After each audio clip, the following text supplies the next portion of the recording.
బాహుబలి సినిమాతో pan India స్థాయిలో తనకంటూ ఒక ప్రత్యేకమైన గుర్తింపు సొంతం చేసుకున్న నటుడే ప్రభాస్. ప్రస్తుతం కల్కి సినిమాతో మరొకసారి భారీగా వసూలునైతే కొల్లగొట్టడానికి, రికార్డ్స్ బ్రేక్ చేయడానికి వచ్చేశారు. చాలా రోజుల నుంచి కల్కి ఎప్పుడెప్పుడు వస్తుందని అభిమానులతో పాటుగా సాధారణ సినీ ప్రేక్షకుడు కూడా ఎదురు చూశారన్నది వాస్తవం. అయితే ఎట్టకేలకు ప్రీమియర్స్ అయితే యూఎస్ఏలో పడైపోయాయి.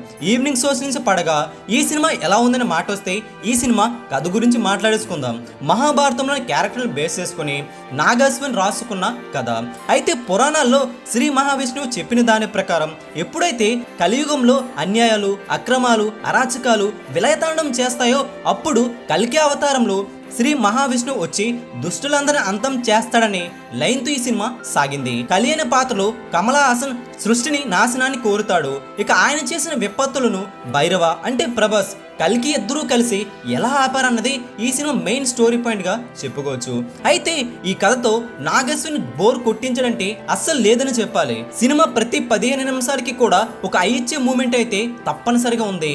ఈ సినిమా నెక్స్ట్ లెవెల్ కి తీసుకుపోయే విధంగా ఈ సినిమాలో ప్రభాస్ డైలాగ్స్ కానీ ఫైట్స్ కానీ ఓ రేంజ్ లో అభిమానులకి కిక్ ఇచ్చే విధంగా విజువల్ ట్రీట్లు అనిపించాయి. 600 కోట్ల బడ్జెట్ అనుకున్నా సరే ఈ సినిమాలోని విజువల్స్ చూసాక ఇంత తక్కువ బడ్జెట్ తో ఇంత గ్రాండ్ గా ఎలా తీశారు, టాప్ నాచ్ లోనని చెబుతారు ప్రతి ఒక్కరు కూడా. ఈ సినిమా హాలీవుడ్ స్థాయికి ఏమాత్రం తక్కువ కాకుండా విజువల్ ట్రీట్ లో ఉందని చెప్పడంలో సందేహం లేదు. మొదటి ఫస్ట్ హాఫ్ ఎక్కడ కూడా ల్యాగ్ అనిపించుకోకుండా 3 గంటల సేపు ఈ సినిమా ఆద్యంతం కూడా ఆకట్టుకుంది. ప్రభాస్, అమితాబ్ బచ్చన్, దీపికా పదుకొని, కమల్ హాసన్ ప్రతి ఒక్క పాత్ర కూడా గుర్తుండిపోతుందని చెప్పడంలో సందేహమే లేదు. ఒక పక్క ప్రభాస్ నిల్చుంటే మరొక పక్క అమితాబ్ బచ్చన్, కమల్ హాసన్ ఈ సినిమాని భుజాల మీద మోసుకుపోయారు. ప్రభాస్ ఒకవైపు నిల్చుంటే వీళ్ళిద్దరూ కూడా 2 పిల్లర్స్ నిలబడ్డారు. సినిమా సూపర్ సక్సెస్ అయ్యిందని చెప్పడంలో సందేహం లేదు.